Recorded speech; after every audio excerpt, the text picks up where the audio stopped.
കുറെ ഈ പറഞ്ഞ യൂറോപ്യൻ ത്രില്ലേഴ്സ് ഉണ്ട്, അതായത് സ്കിൻ ഐ ലിവ് ഇൻ, അല്ലെങ്കിൽ ഇപ്പോൾ വേറെ ഇന്റർനാഷണൽ ത്രില്ലുണ്ട് പാനിക് റൂം, ഗെയിം ഗിഫ്റ്റ്. ഇതിനൊക്കെ ഈ പറഞ്ഞ ഒരു കൺഫൈൻഡ് സ്പേസിൽ നടക്കുന്ന ടോർച്ചറും സൈക്കോതരവും അതൊക്കെ ഉണ്ട്. അപ്പം അതിന്റെ ഒരു കൈൻഡ് ഓഫ് മലയാളം വേർഷൻ ആണോ ഒരു ഇത്? ഒരിക്കലല്ല. എന്തിനും നിങ്ങൾ കാണുന്ന ചിലപ്പോൾ ടീച്ചറിൽ കണ്ട ചില കട്ട്സിനെ വെച്ചിട്ടായിരിക്കും പറയുന്നുണ്ടാവും. ഇതൊരു ഹ്യൂമൻ ഇമോഷൻസിന്റെ ട്രാവൽ എന്ന് ഒറ്റ വാക്കിൽ പറയാൻ പറ്റും. അതിൻ്റെ അകത്ത് ഈ പറയുന്ന എന്താ പറയുക, ഗ്രീഡി, ഗിൽറ്റ്, വയലൻസ്, ഇതൊക്കെ മിക്സഡ് ഓഫ് ഹ്യൂമൻ ഇമോഷൻസ്. അതിൽ എന്തൊക്കെ വരും അതൊക്കെ വിധത്തിൽ നമ്മൾ പറയാൻ ശ്രമിച്ചിട്ടുണ്ട്. പിന്നെ എന്താ പറയുക, ഒരു ഇന്നൊരു മോഡൽ അല്ലെങ്കിൽ ഇന്നൊരു സിനിമ അല്ലെങ്കിൽ ഇന്നൊരു നമ്മുടെ മുമ്പിൽ കണ്ടൊരു മാതൃകയെ നമ്മൾ ഡയറക്റ്റ് അഡാപ്റ്റ് ചെയ്യാൻ നമ്മൾ ശ്രമിച്ചിട്ടില്ല. നമുക്ക് പുതിയ കാഴ്ച ഉണ്ടായിരുന്നു. അപ്പം അത് നമ്മളിതുവരെ പറയാത്തൊരു സ്പേസിൽ പറയാൻ ശ്രമിച്ചിട്ടുണ്ട്. ഡെഫിനറ്റ്ലി നമ്മൾ മുമ്പ് കണ്ടിട്ടുള്ള പല സിനിമകളും വായിച്ച പുസ്തകങ്ങളും ഇവിടെ ഒന്നും പുതിയതായിട്ടില്ല. ഇതൊക്കെ നമ്മൾ ഏതെങ്കിലും ഒരു തരത്തിൽ നമ്മൾ അറിഞ്ഞോ അറിയാതെ ഇൻസ്പയർ ചെയ്തിട്ടുണ്ടാവും. അല്ലാതെ മനഃപൂർവ്വം അങ്ങനെ ഒന്നും നമ്മൾ ഇതിലേക്ക് കൊണ്ടുപോകാൻ ശ്രമിച്ചിട്ടില്ല എന്നാണ് എനിക്ക് തോന്നുന്നത്. ബാക്കി നമ്മൾ സിനിമ കണ്ടിട്ട് പറയും. സാർ, ഒരു നവകഥ സംവിധായകൻ എന്ന രീതിയിൽ ഇത്തരമൊരു ജേണറുമായിട്ട് വരുമ്പോൾ സാറിന് മുമ്പിലുണ്ടായിരുന്ന പ്രതിസന്ധികൾ എന്തായിരുന്നു പറയാൻ? ആദ്യത്തെ പ്രതിസന്ധി ഫസ്റ്റ് ഓഫ് ഓൾ ഒരു പ്രൊഡ്യൂസറെ കൺവിൻസ് ചെയ്യുക. അതാണ് ആദ്യത്തെ പ്രതിസന്ധി. അത് ഏതൊരു ഡെബ്യൂ ഡയറക്ടർ വൺസ് പ്രൊഡ്യൂസറെ നമ്മുടെ കൂടെ നിൽക്കുന്നു, അതിനുശേഷം ആ വിഷന് വേണ്ട ഫേസുകൾ നമ്മൾ കണ്ടെത്താം. അപ്പം എനിക്ക് കിട്ടാവുന്ന ഏറ്റവും ബെസ്റ്റ് ആയിട്ട് കിട്ടിയത് അപർണയും രാജു. അതുകൊണ്ട് തന്നെ പടം ഞാൻ വിചാരിച്ച പോലെ ആയി എന്നുള്ളത് തോന്നി. പിന്നെ നമുക്ക് നമ്മളെ സപ്പോർട്ട് ചെയ്യാനുള്ള ടെക്നിക്കൽ ക്രൂ എന്നുള്ളതിനപ്പുറം അവർ നമ്മുടെ സുഹൃത്തുക്കളായിരിക്കുക എന്നുള്ളതാണ് ഏറ്റവും സുഖമായിട്ടുള്ള ഒരു കാര്യം. അപ്പം ഈ ടെക്നീഷ്യൻസ് ഒക്കെ എൻ്റെ വെറും ടെക്നീഷ്യൻസ് എന്ന് പറയുന്നതിനേക്കാൾ അപ്പുറം ഇവിടെ ക്യാമറമാൻ, എഡിറ്റർ, ഇപ്പം ചീഫ്, അതുപോലെ തന്നെ എൻ്റെ VFX സൂപ്പർവൈസർ, ഇവിടെ ഞങ്ങളൊക്കെ കുറച്ചധികം ട്രാവൽ ചെയ്തിട്ടുള്ള ആൾക്കാരാണ്. ഇതിനു മുമ്പേ ഞങ്ങൾക്ക് അറിയാം. അപ്പൊ അതുകൊണ്ട് ഞാൻ പറയുന്നത് എന്താണെന്ന് അവർക്ക് ഈസി ആയിട്ട് മനസ്സിലാവും. ഭയങ്കര സുഖമുള്ള പ്രോസസ്സായിരുന്നു. പിന്നെ നമ്മുടെ കൂടെ ജോയിൻ ചെയ്തതിനു ശേഷം രാജനായാലും അപർണയ്ക്കായാലും രാജസാറിനായാലും നമ്മൾ പറയുന്നത് എന്താണെന്നുള്ളത് രണ്ടുപേർക്കും കേട്ടു. രാജസാർ ഒരിക്കലും ഞാൻ കുറച്ച് പണം ഡയറക്റ്റ് ചെയ്ത ആളാണ്, ഇവനൊന്ന് ഹൈജാക്ക് ചെയ്ത് കളയാം, അങ്ങനെ ഒന്നുമില്ല. പുള്ളിയുടേതായ എന്തെങ്കിലും സജഷൻസ് ഉണ്ടെങ്കിൽ പറഞ്ഞ് നമുക്ക് ആവശ്യമുണ്ടെങ്കിൽ എടുക്കാം, ആവശ്യമില്ലെങ്കിൽ എടുക്കണ്ട. അത് രാജസാറിന് അറിയാം ഇത് ഇയാളുടെ വിഷയങ്ങൾ പോകുന്ന സിനിമയാണെന്നുള്ളത്. നമ്മൾ ഒരു രീതിയിലും ബുദ്ധിമുട്ടിക്കാത്ത രണ്ട് ആർട്ടിസ്റ്റാണ്. മാത്രമല്ല അവിടെ ഏറ്റവും ബെസ്റ്റ് തന്നെയാണ് അവർ തന്നിട്ടുള്ളത്. അത് ഞാൻ ഹാപ്പിയാണ്. ചോദ്യമാണ്, ഞാൻ ടീച്ചർ ഉണ്ടായിരുന്നു, അടിപൊളിയായിരുന്നു. പക്ഷെ ടീച്ചറിൽ ആകപ്പാടെ 3 പേരെ കാണിച്ചിട്ടുള്ളൂ, രാജ് സാറ്, അപർണമാൻ, പിന്നെ ആ ഒരു പപ്പി. പോസ്റ്ററിലായാലും അധികം റിവീലിങ്ങൊന്നുമില്ല. സോ ഒത്തിരി ആൾക്കാരില്ലാതെ കുറച്ച് ക്യാരക്ടറിൽ കോൺസെൻട്രേറ്റ് ചെയ്തിട്ടുള്ള ഒരു മൂവിയാണോ രുദ്രൻ? രുദ്രൻ എന്ന സിനിമയ്ക്ക് ആവശ്യമുള്ള ക്യാരക്ടേഴ്സ് ഉണ്ട്. അത് ടീച്ചറിലും വേറെ കുറച്ച് ക്യാരക്ടേഴ്സ് ഉണ്ട്. നിങ്ങളത് ജസ്റ്റ് ഒരു ടീംസ് പോലെ കണ്ടുകൊണ്ട് പിടിക്കാൻ പറ്റാത്തതായിരിക്കും. പക്ഷെ ഒരു ലിമിറ്റഡ് സ്പേസിൽ പറയുന്ന ഒരു കഥയാണ്. അപ്പൊ ആ സ്പേസിൽ നമുക്ക് ആവശ്യമുള്ള ആൾക്കാരെ വെച്ചിട്ട് നമ്മുടെ സ്റ്റോറി അല്ലെങ്കിൽ ആ ഒരു നമ്മളൊരു നരേറ്റീവ് പറയുമ്പോൾ അത് ട്രാവൽ ചെയ്യാൻ ആവശ്യമായിട്ടുള്ള കുറച്ച് കാര്യങ്ങളുണ്ടാവും. അപ്പം അതിൻ്റെ അകത്ത് ആക്ടേഴ്സ് ഉണ്ടാവും, ചിലപ്പോൾ നേച്ചർ ഉണ്ടാവും, നേച്ചറിന് പോലും ചിലപ്പോൾ ഒരു ഇമ്പോർട്ടൻസ് ഉണ്ടാവും. അപ്പൊ ഇതെല്ലാം ഫുൾഫിൽ ചെയ്യുന്ന രീതിയിലാണ് നമ്മൾ അതിൻ്റെ ഒരു ചെയ്യണി കൊണ്ടുപോകാൻ ശ്രമിച്ചിട്ടുള്ളത്.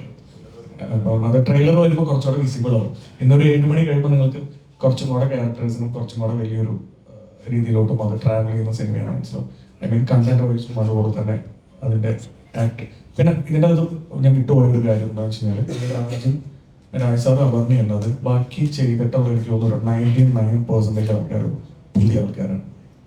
അപ്പം ആ പുതിയ ആൾക്കാരെ നമ്മൾ കൊണ്ടുവരുന്നതിലൊരു വല്ലാത്തൊരു ജേണി ഉണ്ടായിരുന്നു. അപ്പം ആ ജേണി അത്ര ഈസി ആയിരുന്നില്ല. അപ്പം നമ്മൾ ആക്ച്വലി എന്ന് വെച്ചാൽ ഇത് പറയുന്ന ഒരു ബോർഡർ സ്പേസിലാണ്. മലയാളം, അതായത് കേരള, കർണാടക, തമിഴ്നാട് ബോർഡർ. ആ ബോർഡർ ഇന്ന ഒരു സ്ഥലം എന്ന് പറഞ്ഞിട്ട് നമ്മൾ അതിനെ സ്റ്റാമ്പ് ചെയ്യില്ല. നിങ്ങൾക്ക് കന്നഡയിൽ കണ്ടാലും അല്ലെങ്കിൽ നിങ്ങൾക്ക് ഏത് ലാംഗ്വേജിൽ കണ്ടാലും നിങ്ങൾക്ക് ആ എന്താ പറയുക ആ ഒരു സ്ഥലം, ആ ഒരു ടറൈൻ കണക്റ്റാണ്. അപ്പം അങ്ങനത്തെ സ്ഥലത്തേക്ക് സ്യൂട്ടബിൾ ആയിട്ടുള്ള കുറച്ച് ക്യാരക്ടേഴ്സിനെയാണ് നമ്മൾ കൊണ്ടുവരാൻ ശ്രമിച്ചിട്ടുള്ളത്. അപ്പം അതിൻ്റെ ഒരു കാസ്റ്റിംഗ് പ്രോസസ്സ് എന്ന് പറയുന്നത് നമ്മുടെ കാസ്റ്റിംഗ് ഡയറക്ടർ ഉണ്ടായിരുന്നു. അത് അപ്പം അവരുടെ ഒരു 2 മാസത്തെ ഒരു ജേണി ഇതിൻ്റെ പുറകിലുണ്ട്. അപ്പം അതിൻ്റെ കൂടെ തന്നെ എൻ്റെ ടീം ക്രിസായാലും ജോമോനായാലും ഈ പറയുന്ന പുതിയ ആൾക്കാരെ കണ്ടെത്താനായിട്ട് ഹെൽപ്പ് ചെയ്തിട്ടുണ്ട്. പിന്നെ ഇതിൻ്റെ അകത്ത് ഞാൻ വിട്ടുപോയൊരു കാര്യം ഇതിൻ്റെ സൗണ്ടിനെ കുറിച്ചാണ്. അപ്പം സൗണ്ട് ചെയ്തിട്ടുള്ളത് ഗണേഷ് മായാർന്ന് നമ്മുടെ എൻ്റെ ഒക്കെ ഒരു സുഹൃത്ത് തന്നെയാണ്. അപ്പം നമ്മുടെ സൗഹൃദങ്ങളിൽ നിന്ന് ഉണ്ടായിട്ടുള്ള സിനിമ എന്ന് പറയുന്നത്. അപ്പം രാജസാറിനെ സംബന്ധിച്ചിടത്തോളം രാജസാറിൻ്റെ ഫസ്റ്റ് പടമാണ്. അപ്പം ഇത് പറയുന്ന സമയത്ത് തന്നെ നമ്മൾ പ്ലാൻ ചെയ്തൊരു കാര്യമുണ്ട്. ഇത് സിംഗ് സൗണ്ട് ഡിമാൻഡ് ചെയ്യാൻ കാരണം എന്ന് വെച്ചാൽ ഇതിലത്തെ ഒരു ഇമോഷൻസും ഇതിൽ ഒരു മൊമെന്റും നിങ്ങൾക്ക് വീണ്ടും സ്റ്റുഡിയോയിൽ റീക്രിയേറ്റ് ചെയ്യാൻ പറ്റില്ല, അത് വീണ്ടും കൊണ്ടുവരാൻ പറ്റില്ല, അത് അപ്പോഴേ കിട്ടും. അപ്പം ആ ഒരു ജോബ് ഗണേശൻ ഗംഭീരമായിട്ട് ചെയ്തിട്ടുണ്ട്, അതിന്റെ റിസൾട്ട് ഗംഭീരമായിട്ട് വന്നിട്ടുണ്ട്. സാറിന് ഈ ക്യാരക്ടർ ചെയ്യാൻ രാജീവ് ഷെട്ടി ആയിരുന്നു സാറിന്റെ ഫസ്റ്റ് ചോയ്സ്? സാറിന് മനസ്സിൽ വന്ന ആള് ഈ ധൈര്യമോ? അല്ല, ഇതിന്റെ ഒരു ജേണി തുടങ്ങുന്നത് ഞാനും എൻ്റെ കോറേറ്റർ കിരണും കൂടിയിട്ട് ഞങ്ങൾ ഈ സബ്ജക്റ്റ് ഫസ്റ്റ് ഡ്രാഫ്റ്റ് ലോക്ക് ചെയ്തിട്ട് ഞങ്ങൾ ആദ്യം പറയുന്ന അപർണയുടെ അടുത്താണ്. ഞാൻ അപർണയുടെ അടുത്ത് തൃശ്ശൂർ പോയി ഞങ്ങൾ കഥ പറയുന്നു, അതൊന്ന് കേട്ടത് ചേർന്നിട്ട് ചെയ്യാമെന്ന് പറയുന്നത്. അങ്ങനെയാണ് ആ സിനിമയുടെ ഒരു ജേണി തുടങ്ങുന്നത്. അതിനുശേഷം നമ്മൾ ഈ ഓപ്പോസിറ്റ് മാത്യു എന്ന് പറയുന്ന ക്യാരക്ടർ ആര് ചെയ്യാം എന്നുള്ളൊരു ഡിസ്കഷൻ നമ്മുടെ എല്ലാ ക്രൂടെ അടുത്തുനിന്ന് നമ്മളുണ്ടായി. ക്രൂ മെമ്പേഴ്സായിട്ട് നമ്മൾ ഡിസ്കസ് ചെയ്യുമ്പോൾ ആരെ കൊണ്ടുവരാം. അപ്പം നമ്മൾ മലയാളത്തിൽ നമുക്ക് ആക്സസ് ചെയ്യാൻ പറ്റുന്ന ഒത്തിരി ആക്ടേഴ്സ് ഉണ്ട്. അപ്പം അവരൊക്കെ ആയിട്ട് നമ്മൾ സംസാരിക്കുമ്പോൾ പലർക്കും ചിലപ്പോൾ ആ ക്യാരക്ടറിന്റെ വിഷയം കിട്ടിയിട്ടുണ്ടാവില്ല, അല്ലെങ്കിൽ ആ ക്യാരക്ടർ അവർക്ക് കണക്ട് ആയിട്ടുണ്ടാവില്ല. അപ്പം നമ്മളെ സംബന്ധിച്ചിടത്തോളം നമുക്ക് ഗംഭീരമായ ഒരു പെർഫോമർ വേണം, നമുക്കതൊരു സ്റ്റാർ അല്ല വേണ്ടത്. ബബർണിയും എന്ന് പറയുന്നത് നമ്മളൊരു അപർണം അറിയാം, നമുക്കൊരു പെർഫോമറാണ്. ഇപ്പം എല്ലാ സ്റ്റാർസും അവർ ഈ സ്റ്റാർസ് എന്ന് പറയുന്ന ഒരു പട്ടം ഡിസർവ് ചെയ്യുന്നതിന്റെ കാരണം ഒരു പെർഫോമൻസ് ആണ്, ആ പെർഫോമറാണ്. അപ്പം നമ്മൾ അപർണയും ചലഞ്ച് ചെയ്യുന്ന ഒരാൾ തന്നെയായിരിക്കണം പെർഫോമൻസ് വൈസ്. അപ്പം നമ്മൾ അങ്ങനെ ഒരു ഡിസ്കഷനിൽ നമ്മുടെ ഒരു കോമൺ ഫ്രണ്ട് ഉണ്ട്. അപ്പം ആ ഫ്രണ്ട് വഴി മിഥുൻ പോകുന്ന എൻഗേജ് ചെയ്യാറുണ്ട്. നമ്മൾ മുമ്പ് കമ്മിറ്റ് ചെയ്തിരുന്നത് മിഥുനെയായിരുന്നു. അപ്പം മിഥുൻ വഴി എനിക്കൊരു കോൺടാക്ട് കിട്ടി. അങ്ങനെ മിഥുനായിട്ട് ഞാൻ സംസാരിച്ചു. മിഥുനാണ് എനിക്ക് രാജ് സാറിനെ കണക്ട് ചെയ്തിരുന്നത്. അങ്ങനെ രാജ് സാറിൻ്റെ അടുത്ത് ഞാനിങ്ങനെ പറഞ്ഞു എനിക്ക് കഥ പറയണം. അപ്പോൾ പുള്ളിക്ക് ഒരു അപ്പോയിൻമെന്റ് മിഥുൻ ത്രൂ എടുത്ത് തന്നു. അങ്ങനെ ഞാൻ പോയി കഥ പറഞ്ഞു. എന്നെ സർപ്രൈസ് ആക്കിക്കൊണ്ട് രാജ് സാർ യെസ് എന്ന് പറയുന്നത് ആ മൊമെന്റ് ഇപ്പോഴും വളരെ മെമ്മറബിളാണ്. Thank you. ഈച്ച സിനിമയിൽ ഈച്ച ഒരു പ്രധാന കഥാപാത്രമായിട്ടാണ് വരുന്നത്. അപ്പോൾ എനിക്ക് ഈ ടീച്ചറും ഇതിന്റെ പോസ്റ്റർ കണ്ടപ്പോൾ ഇതിനകത്ത് തേനീച്ചന്റെ ഒരു ഇത് കണ്ടു. അപ്പം ഇതിൽ തേനീച്ച ഒരു പ്രധാന കഥാപാത്രമാണോ? മെയിൻ ക്യാരക്ടർ അല്ല, ബട്ട് അതിൻ്റെ അകത്തൊരു ആംബിയൻസ് മാത്യു എന്ന് പറയുന്ന ക്യാരക്ടറുമായിട്ട് ബന്ധപ്പെട്ട് അയാളുടെ സറൗണ്ടിങ്സിൽ ഈ പറയുന്ന ബി അങ്ങനെ കുറച്ചധികം കാര്യങ്ങളുണ്ട്. അതെല്ലാം ഇന്റർ കണക്റ്റഡ് ആണ്. അതിന്റെ സിനിമ കാണുമ്പോൾ മനസ്സിലാവും. ഒരു ക്യാരക്ടറായിട്ടല്ല ഞാൻ പറഞ്ഞു, ബട്ട് അല്ല, ഇതില് ശരിക്കും ഈച്ചയിലുള്ള മോനെ പ്രധാന കഥാപാത്രം ഇവരാണെന്ന് എനിക്ക് മനസ്സിലായി. അതല്ല, ഈ തേനീച്ചക്ക് ഇതിലൊരു ഇതുണ്ടോ ശരിക്കും? അത് ഞാൻ പറഞ്ഞത് ഇത് ഞാൻ നേരത്തെ പറഞ്ഞു. ഇതിന്റെ ഈ കഥ നടക്കുന്ന സ്ഥലം, അതിന്റെ ടെറൈൻ, നേച്ചർ, അവിടെ ഇതെല്ലാം ഓൾ ആർ ഇന്റർ കണക്റ്റഡ്. അങ്ങനെ ഇപ്പൊ പറയാൻ പറ്റുള്ളൂ. ഡയറക്ടർ സംഭവമാണ് ഇവിടെ. അത് ഈ നമ്മുടെ സംസ്കൃതത്തിൽ ഇത് രുദ്ര എന്ന് പറഞ്ഞാൽ ബ്ലാക്കിഷ് ബ്ലൂ ബ്ലഡിനെ കുറിച്ചാണ് പറയുന്നത് സംസ്കൃതം. അപ്പൊ ഈ ഒരു കഥ എഴുതുമ്പോൾ ഇങ്ങനെ ചിന്തിച്ചിട്ടാണ്, കാരണം ഇത് ഓൾറെഡി പറഞ്ഞു ഇങ്ങനെ ഒരു ജേർണി ഇങ്ങനെ അതിനു വേണ്ടി അല്ല നിങ്ങൾ എഴുതിയെന്ന് വെച്ചു, സ്റ്റണ്ടിന് വേണ്ടി അല്ല കഥ എഴുതിയപ്പോ എന്ന് പറഞ്ഞല്ലോ. അപ്പൊ അത് ഈ ഒരു സംസ്കൃതം രുദ്ര എന്ന് പറയുമ്പോൾ അത് എങ്ങനെയാണ് ശരിക്കും ഒരു കഥയിലോട്ട് ആ ഒരു ടൈറ്റിൽ വേണം, രുദ്രം എന്ന് പറയുന്ന നെയിം വേണമെന്ന് എപ്പോഴാണ് ചിന്തിച്ചത്? ഇതിന്റെ ഒരു നമ്മളൊരു സബ്ജക്ട് ഉണ്ടാക്കുമ്പോൾ ഇതിന്റെ ഞാൻ പറയാൻ വിട്ടുപോയ ഒരു കാര്യം, ഇതിന്റെ ഒരു ക്യാപ്ഷനായിട്ട് നമ്മൾ സ്റ്റാമ്പ് ചെയ്തുകൊണ്ടാണ് the acts forgets but the creating methods.